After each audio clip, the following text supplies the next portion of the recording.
First ஒரு mixing Pavul வந்து எடுத்துக்கோங்க. ஸோ அதில் வந்துட்டு நம்ம 1 கப் அளவு பார்த்திங்கன்னா கடலை மாவு வந்து சேர்த்துக்கலாம். நல்லா வந்து சலிச்சுட்டு வந்து சேர்த்துக்கோங்க. அதுக்கப்புறமா இது கூடவே வந்துட்டு 1/4 கப் அளவு அரிசி மாவு வந்து சேர்த்துக்கோங்க. இந்த எல்லா மாவையுமே வந்துட்டு நல்லா வந்து சலிச்சுட்டு வந்து சேர்த்துக்கோங்க. இப்போ இது கூட நல்லா வந்துட்டு மொறுமொறுப்பாக இருக்கிறதுக்காக ஒரு 2 டேபிள் ஸ்பூன் அளவு கார்ன்ஃப்ளவர் மாவு வந்து சேர்த்துக்கலாம். சேர்த்துட்டு தேவையான அளவு சில்லி பவுடர் வந்து சேர்த்துக்கோங்க. நான் இன்றைக்கி ஒரு 1 டேபிள் ஸ்பூன் அளவு சேர்த்துருக்கேன். அதுக்கப்புறமா இதில் கொஞ்சமாக வந்து ஃபுட் கலர் வந்து சேர்த்துக்கலாம். இப்போ இது கூட தேவையான அளவு உப்பு வந்து சேர்த்துக்கோங்க. நான் இன்றைக்கி ஒரு 1/2 டேபிள் ஸ்பூன் அளவு சேர்த்துருக்கேன். சேர்த்ததுக்கப்புறமா கடைசியாக ஃபுட் கலர் வந்து சேர்த்துக்கோங்க. இது வந்து முற்றிலும் ஆப்ஷனல் தான். ஸோ வந்து இருந்தால் வந்துட்டு ஆட் பண்ணிக்கோங்க. ஸோ சேர்த்துட்டு ஜஸ்ட்டு ஒரு ஃப்ளேவருக்காக நம்ம இஞ்சி பூண்டு பேஸ்ட் வந்து ஆட் பண்ணிக்கலாம். ஸோ 1 டேபிள் ஸ்பூன் அளவு சேர்த்துக்கோங்க, கரெக்டாக இருக்கும். ஸோ சேர்த்துட்டு இது கூடவே நம்ம வந்து தண்ணி சேர்த்து நல்லா வந்து மிக்ஸ் பண்ண போகிறோம். ஸோ நீங்கள் தேவைப்பட்டால் வந்து பேக்கிங் சோடா வந்து சேர்த்துக்கலாம்.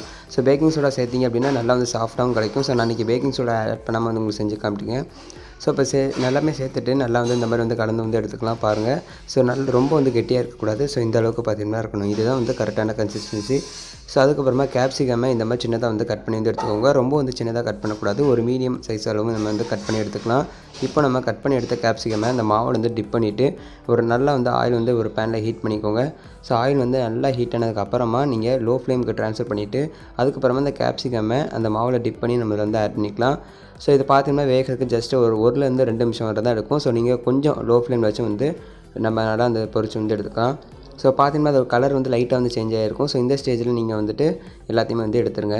ஸோ அவ்வளோதான் ஃப்ரெண்ட்ஸ், ரொம்பவே சூப்பராக டேஸ்ட்டான சூப்பராக ஒரு ஈவினிங் ஸ்நாக்ஸ் வந்து தயாராகிடுச்சு. ஸோ நீங்கள் அதை சும்மா கூட சாப்பிட்லாம், இல்லை நீங்கள் சைட் டிஷ்ஷாக கூட வந்து சாப்பிட்லாம். ரொம்பவே வந்து டேஸ்ட்டாக இருக்கும். ஸோ நம்ம இந்த வீடியோவில் கேப்சிகம் 65 எப்படி பண்ணலாம் சொல்லி பார்த்தோம். ஸோ இந்த வீடியோ உங்கள் எல்லாத்துக்குமே பிடிச்சிருக்குன்னு நினைக்கிறேன். இந்த வீடியோ பிடிச்சிச்சுன்னா மறக்காமல் நீங்கள் நம்ம சேனலை சப்ஸ்கிரைப் பண்ணிடுங்க. இது போல வீடியோஸை மிஸ் பண்ணாமல் பாருங்கள்.